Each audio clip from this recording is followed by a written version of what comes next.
So now we need to evaluate whether this FRP is a sustainable material or not. So we have already specified the criteria to check a material whether it is a sustainable or not. So now we will see whether this FRP is a sustainable or not. So first of all, we will see the factor energy consumption and pollution. So the production of FRP components consumes less energy and produces less greenhouse effects compared to recycling of steel and aluminium. So here we should know this, that when we say that the energy consumption, so it's not about the energy for the production of fibers and resins. So here it means the energy for the production of products out of the fiber reinforced polymers. So by using the techniques that we have previously discussed. So the energy consumption in that case is less as compared to the energy consumed when if we recycle the steel or aluminium. Similarly, the greenhouse effect are the environmental effects produced by the recycling of steel and aluminium will be much higher than that for the production of FRP components. So if we talk about the recyclability, so the ability to recycle FRP composite is limited. No doubt they can be recycled, but their recyclability is limited because recycling of the FRP is a very costly procedure, or we can say still the suitable procedure are not have been developed up till now. So we need to do the research in this area that how we can recycle these FRP products. So the ability to recycle FRP material is limited, and unlike steel and timber, structural components cannot easily be reused. So in case of steel and timber, at the end of the life of the structure, we can take out the steel products and timber products and we can reuse for a new structure. But this is not the case in case of FRP. So this is the major drawback we can say at this stage, that this material is not a recyclable 100%. No doubt we can crush the fibers or crush the waste product of FRP composites, and then we can use as a discrete fiber for the new construction, but still it is not cost effective. So we can make it a sustainable product if we use natural reinforcing fibers, so fiber from the different trees, and bioresins. Then we can say that this is a sustainable product, and it will be a sustainable product in true sense if we use natural fibers and bioresins like textile fibers. So these are decomposable. So if we use such type of fibers, so our product will become a recyclable. So the next is resource consumption. So if we talk about the resource consumption, the best way to minimize the use of resources is to not rebuild in the first place. So instead of rebuilding, if we can prolong the life of existing structure, so in that case, we can minimize the use of resources.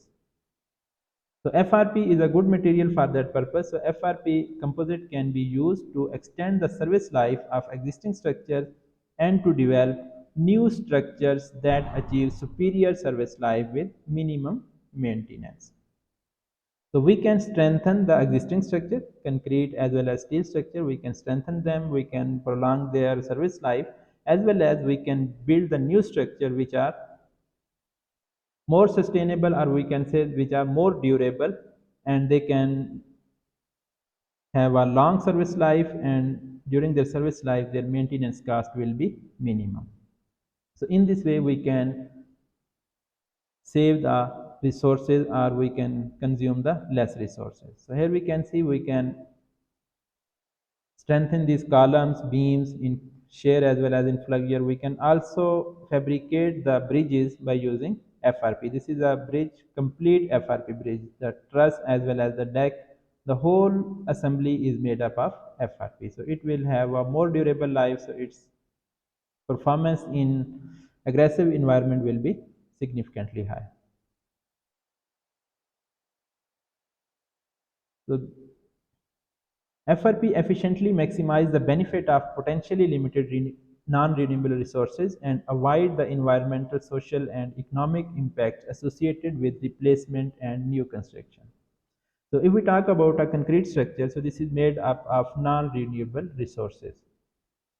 So at the end of the life of the structure, or when we realize that the life of the structure is ended and it cannot be used, so the one way is to demolish that structure and build a new structure at that place. So the demolishing will cause the environmental effects. It will cause sound or noise. It can cause air pollution, or we need to dump the waste material and it will cause the landfill problems.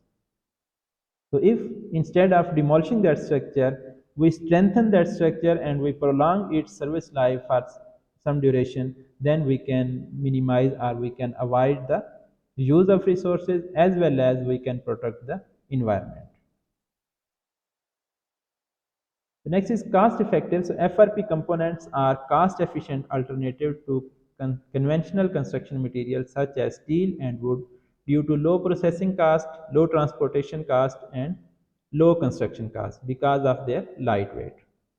So FRP is lightweight, so their processing, their transportation, and their construction is very easy. Their handling is very easy. As we have said that their weight is 75% less than that of steel.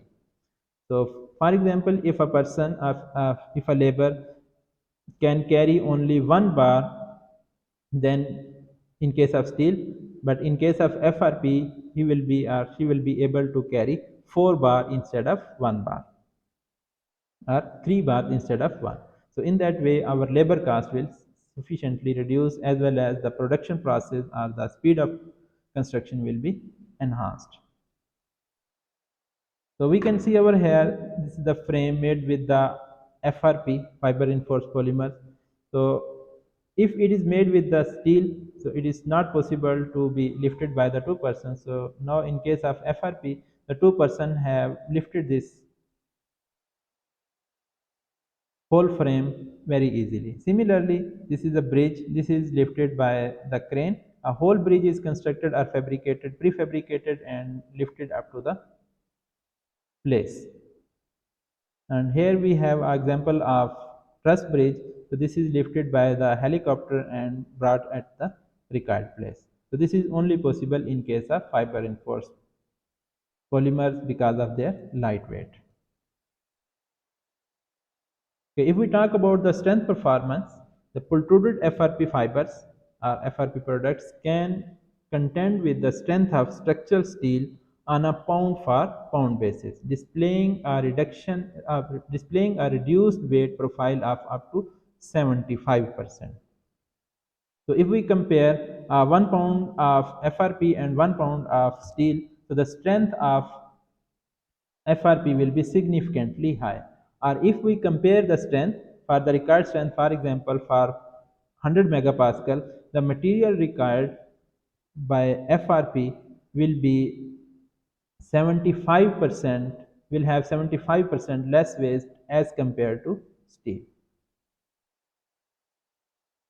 But here we have one problem that FRP is a brittle material as I have said earlier, and it is weak in compression. But we can design our structure in such a way that it should be able to resist shear as well as compressive load, so and it become a ductile structure. So here we can see we can construct a pipe by using the FRP, and if we try to bend it, so there will be a sufficient bending or sufficient deflection of the pipe. So this is possible because of the design. So here in the second picture we can see we can bend this fiber or we can compress this pipe. So this is possible because of the design. So we can design our product in such a way. So this design is actually based on the orientation of fiber. So we need to decide the orientation of fiber in such a way that it should resist the anticipated load. So similarly we can see over here, so there is a sufficient deflection, so we can get a warning before the failure of the product. So we can say our material is not ductile, but the structure can be ductile. So if we talk about the durability performance, so it has an excellent durability performance. It has excellent chemical inertness and corrosion resistance. So because of these properties, so it can significantly reduce the maintenance cost as well as the possible replacement. So because of this property of FRP, we can use the FRP to make the gratings for the footpaths or for the bridge decks, where the bridges or the structures are anticipated to the snowfall.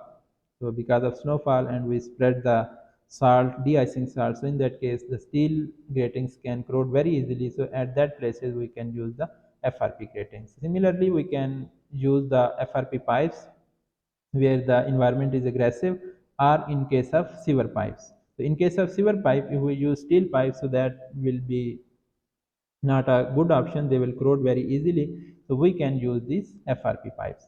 And similarly, these FRP pipes are suitable in case of chemical industry, where the steel is susceptible to chemical attacks. So in that case, we can use the FRP material because it is a chemically inert. We can also use the FRP piles in case of marine structures. So the FRP piles will resist the corrosion, so they will not corrode. So inside concrete or steel will be safe from the corrosion, and the structure will have prolonged life.